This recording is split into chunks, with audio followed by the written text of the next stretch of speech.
Alexandre Dubé. Aussi véridique et authentique que son information. J'ai une question pour vous deux. Benoît Dutrisac. Je suis là pour aider. Qu'est-ce qu'ils veulent, Mario? Mario Dumont. Une réduction de la tâche puis une augmentation de salaire.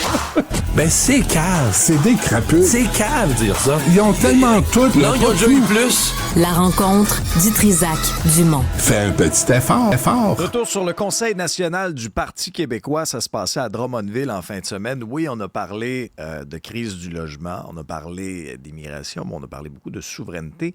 Et il y a des déclarations du chef Paul Saint-Pierre Plamondon qui font réagir. Benoît, Mario, bonjour à vous deux. Hello. Bonjour.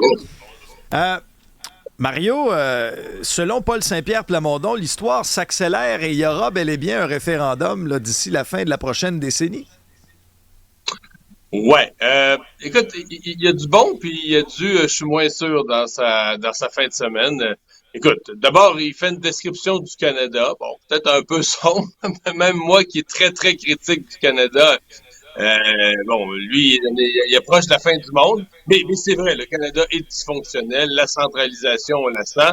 Surtout le Canada, sur le plan linguistique ou culturel, se définit sans le Québec. Tu sais, on n'entend plus l'hymne national en français. En fait, le français devient une langue comme le punjabi, l'arabe, le chinois. Tu sais, le Canada est un pays multilingue dont la langue commune, c'est l'anglais. Puis le français fait partie de ces nombreuses autres langues. Donc, une journée par mois, le gouvernement fédéral essaie de nous rappeler qu'il y a deux langues officielles, qu'on le sent plus dans le vécu du pays. Donc, puis là, je ne parle pas des seuils d'immigration complètement hors normes, le Québec qui perd son poids dans le Canada. Alors, il y a quelque chose de réel dans le Canada. Il y a quelque chose de bon aussi à voir Paul Saint-Pierre Plamondon affirmatif. Il faut que tu y crois à ton option. Avec ça, il y a un bout là, que j'achète, qu'un leader politique doit y croire. Maintenant, de parler de lui au pouvoir à la prochaine élection comme d'une certitude absolue, là, parce que là, pour qu'il y ait un référendum, regarde, ça va arriver, c'est sûr. Ça me paraît plus risqué. Là. Puis, même s'il croit vraiment, je sais pas jusqu'à quel point c'est bon de le dire, je sais pas jusqu'à quel point ça fait pas un peu trop confiant. 2 ans, quelque chose, dans 2 ans et demi avant les prochaines élections, de dire c'est une évidence qu'on va gagner. Je suis pas sûr, moi, là. Moi, au contraire. Mais au contraire, tu sais, dans son discours, là, il dit, il faut qu'on se voit comme des Maurice Richard, il faut qu'on se voit comme des bombardiers, comme des gens qui sont capables d'arriver à leur fin. Et je pense que c'est le discours qu'il faut avoir pour donner confiance aux Québécois puis dire, cette option-là, elle est réelle, elle est viable, puis on va arrêter d'avoir peur, comme il disait lui-même, Paul Saint-Pierre Plamondon.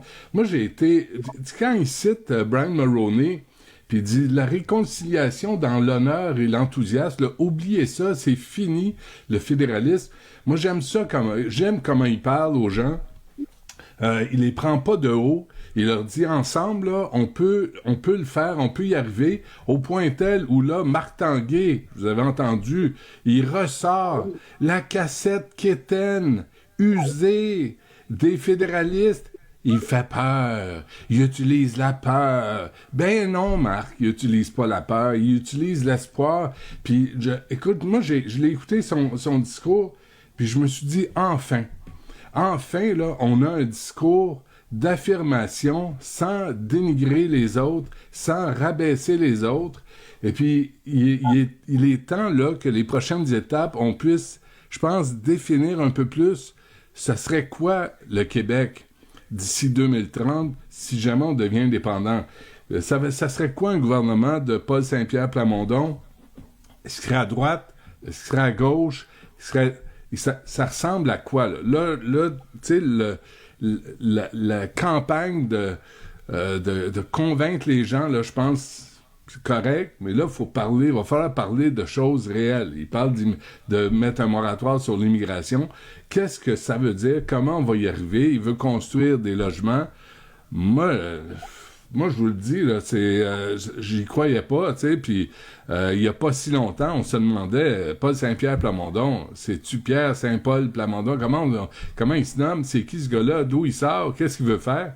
Puis aujourd'hui, je pense qu'il fait sa marque.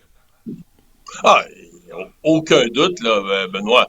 C'est juste quand il parle d'une certitude qu'il va y avoir un référendum, c'est sous-entendu qu'il va y avoir une certitude qu'il va gagner les prochaines élections. Un, c'est pas fait. Deux, je suis pas certain qu'il augmente ses chances que ça arrive. Et trois, ouais, mais il faut ajouter quand même une affaire, là. Est-ce que les Québécois vont revouloir un référendum? Juste rappeler que moi, ce que j'ai vécu, mettons, pendant les années Charest, c'est que non seulement les gens voulaient pas de référendum, ou tu sais, le PQ perdait ses élections à cause de ça, et même moi, je perdais mes élections à cause de ça. Quand Jean Charest allait sur la scène, il disait, si vous votez pas pour moi, il va y avoir un référendum. Les gens disaient, OK, on s'en fout. La santé, l'éducation, l'économie, tout va mal, la corruption, tout, on s'en sac. On veut pas de référendum, fait qu'on va voter. Jean Charest, là, quand il manquait 3-4 points là, pour gagner les élections à une semaine du vote, il se mettait à taper sur le cou, on veut pas de référendum, là, puis ses sondages montaient 1, 2, 3, 4, ses points, mais comment maintenant on présume que ça se produira pas, que Paul Saint-Pierre Plamondon a prometté un référendum? Je dis pas que c'est pas faisable, puis je dis pas qu'il peut pas gagner les prochaines élections. Je dis qu'il est rendu loin quand il parle en disant, mais c'est sûr qu'on va gagner, c'est inévitable, il y aura des fois avec l'histoire. Mais là, Mario, il n'y a pas de Jean Charest, là. Tu sais, le vendeur de chars usagés, là. Tu sais, la bullshit en chef, là, il est pas là, Jean Charest. Là, il y a rien devant lui. Là, il y a François Legault qui s'est effondré à Ottawa, qui disait qu'il s'en allait là pour négocier, puis il revenait la queue entre les jambes. Le contexte est différent. Là, on n'avait pas Montréal comme on a présentement. On n'avait pas cette incertitude à l'avenir du Québec avec Justin qui fait rentrer, puis tantôt, j'espère, on va parler de Bill Maher sur HBO, là, qui parlait du Canada, qui fait rentrer des gens sans être capable de les loger, puis d'assurer des services, puis d'assurer que le Canada puis le Québec restent ce qu'on est. Allons-y tout de suite, Benoît, là-dessus, parce que oui, le Canada est cible de moquerie, là. Mais cible de moquerie, c'est pas la première fois, mais il y a l'émission de Bill Maher qui est diffusée sur HBO. Puis il disait, avant, là, on donnait le Canada en exemple, comme quoi c'était mieux, comme la Scandinavie. Puis on va écouter un extrait parce qu'il donne des chiffres. Puis si on est capable d'utiliser ce qui se dit aux États-Unis à propos du Canada, nous, au Québec, on peut en tirer profit. Écoutez ça. There's only one problem with thinking everything's better in Canada. It's not. Not anymore, anyway. Last year, Canada added 1.3 million people, which is a lot in 1 year, the equivalent of the U.S. adding 11 million migrants in 1 year. And now they're experiencing a housing crisis even worse than ours. And we're sleeping in tents. The median price of a home here is $346,000. In Canada, converted to U.S. dollars, it's $487,000. If Barbie moved to Winnipeg, she wouldn't be able to afford her dream house, and Ken would be working at Tim Hortons. Ça, nous, on doit jouer là-dessus, là, parce que la perception du Canada, c'était toujours, ah, mon Dieu, c'était quel modèle à suivre pour les gens de gauche aux États-Unis. Bill Maher, il est au centre, tu sais, vraiment, là, il est au centre de la politique, mais là, il donne des exemples. C'est comme 11 millions de migrants que les États-Unis auraient accueillis si on faisait l'équivalent de 1,3 million au Canada. Ça passerait mal dans certains États. Ben, je pense que oui. oui. Ça passerait mal, excuse-moi, Alexandre, ça passerait mal partout sur Terre. Ouais. Ça passerait pas un pays. Ce que fait le Canada présentement, faut penser que c'est complètement hors norme, c'est complètement pété, là. Puis là, c'est rendu que Justin Trudeau est devenu une femme. Je parle pas de Fox News, là, qui est à droite. Je parle des réseaux, là, tu sais, des animateurs, des comédiens qui sont au centre, pas ben à droite, puis qui regardent Trudeau, puis ils disent ça, là, c'est ce qu'il faut pas faire. C'est l'exemple à ne pas suivre. Regarder la réalité en sortant des chiffres. Puis, tu sais, juste une parenthèse, là, on parle beaucoup de Juste pour rire qui est disparu, puis il y a beaucoup d'humoristes au Québec, puis ce genre d'humour-là, là, à part Guy Nantel, on l'entend pas ben, tu sais, au Québec, puis j'aimerais ça en entendre un peu plus. J'aimerais ça entendre moins de blagues de ma blonde qui pète au lit, puis d'avoir une analyse des personnes dans la société qui regardent à droite, à gauche, comme ils veulent, mais au moins avoir un regard sur la société. En tout cas, Bill Maher le fait aux États-Unis. Puis juste une affaire, il dit, en politique, là, les libéraux sont comme l'accélérateur, ils sont perçus comme l'accélérateur, puis les conservateurs comme les freins. Puis il dit, en général, moi, je suis en faveur de l'accélérateur, mais pas si on se dirige vers la falaise. Je trouvais que c'était joliment dit. Mais Mario, on a perdu le contrôle complètement là, quand on regarde le portrait de la situation. Là, puis les conséquences, elles sont réelles. Mais c'est juste que, tu sais, je reviens à Paul Saint-Pierre Plamondon. Oui. C'est le danger. Le Benoît vient de nous dire, avec ce qui se passe, là, François Legault a des défaites à Ottawa, puis Justin Trudeau, ce qu'il fait au gouvernement fédéral. Mais tu sais, peut-être que dans un an, mettons sur l'immigration, c'est pas impossible que François Legault obtienne une victoire. Puis peut-être que Justin Trudeau sera plus là, ça va être Pierre Poilievre au pouvoir. Fait que là, est-ce que tout le contexte, c'est pas Saint-Pierre Plamondon pour s'avancer? Faut que tu sois sur du solide, faut que tu sois sur une conviction que les Québécois veulent l'indépendance et rien d'autre. Et pas quelque chose, quand tu te bases sur Justin Trudeau. Mais là, un an après, Justin Trudeau est plus là. Puis là, ton argumentaire tombe à l'eau, là, tu sais. Ouais, mais donc, l'inverse, c'est pareil. Mario, tu sais, en 80, si on avait tenu le référendum pendant que Joe Clark était au pouvoir, peut-être qu'on serait un pays depuis 44 ans.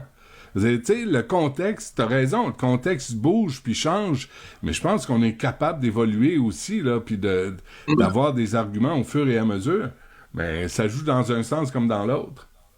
Mario, est-ce qu'on doit craindre une escalade de violence dans le Moyen-Orient avec cette réplique de l'Iran qui a attaqué Israël? Ouais, qui a envoyé des centaines de drones, des missiles de diverses sortes. En fait, ce qu'on saisit, là, c'est qu'il y a seulement 7 missiles qui ont touché la cible. Tous les drones et 95% des missiles là, ont été abattus en vol par les systèmes de défense antiaériens. Ça reste une attaque sans précédent, là, inimaginable au-dessus. Parce que bon, il y avait eu cette attaque d'Israël à l'ambassade, qui est imputée à Israël à l'ambassade d'Iran en Syrie, à Damas. Bon, l'Iran allait répliquer à ça, mais l'Iran a répliqué d'une façon nettement supérieure à tout ce que les experts attendaient. Alors, est-ce qu'Israël va répliquer à la réplique? En d'autres termes, est-ce qu'une guerre se déclenche? En fin de semaine, on va dire samedi soir, on pouvait se poser la question. Là, il semble que les Américains sont très fermes sur le fait qu'ils veulent que ça en reste là. Que, bon, Israël n'a pas subi beaucoup de dommages, que l'Iran a fait une connerie, puis qu'on va régler ça par la voie diplomatique. Mais politiquement, est-ce que Netanyahou... Parce qu'il faut comprendre là, que si on regarde ça d'un point de vue, d'abord, on regarde ça d'un point de vue mondial, c'est cette région-là du monde qui s'embrase, c'est la dernière affaire qu'on veut voir parce qu'on sait pas où ça va finir. Si on regarde ça d'un point de vue plus égoïste, nous, ici, on essaie de combattre l'inflation pour peut-être voir les taux d'intérêt baisser un peu.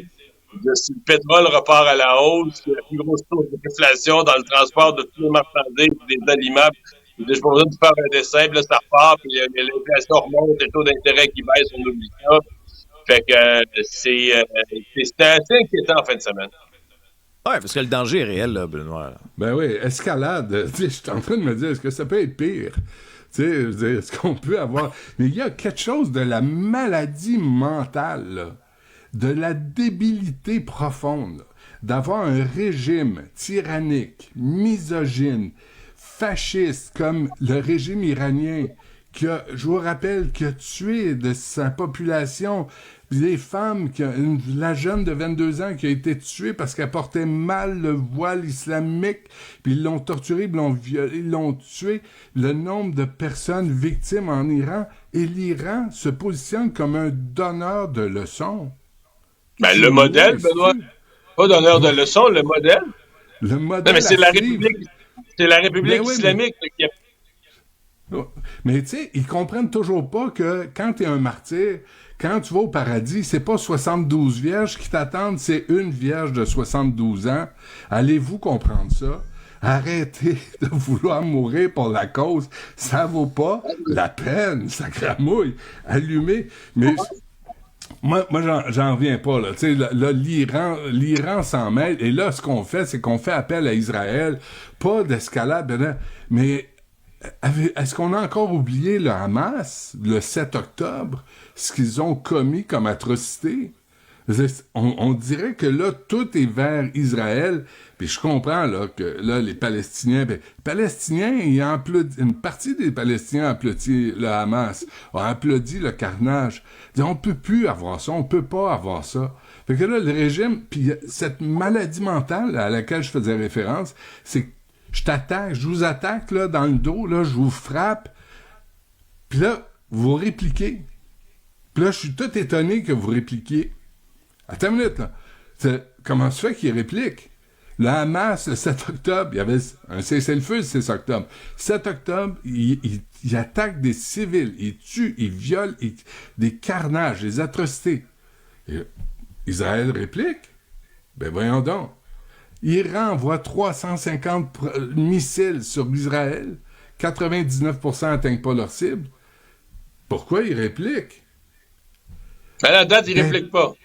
Non, mais là, on leur dit, il faut pas d'escalade. Mais en même temps, toi, Mario, tu te fais attaquer, à un moment donné, tu vas répliquer. Ouais, mais là, ça n'a pas de fin.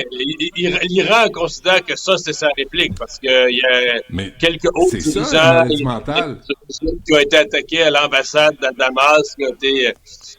mais l'Iran, Benoît, je vois comment tu décris l'Iran, mais dans le monde islamique, l'Iran, c'est la référence, c'est le modèle. Eux, là, ils ont vraiment la République islamiste, donc un pays avec les lois religieuses qui sont complètement confondues avec les lois de l'État.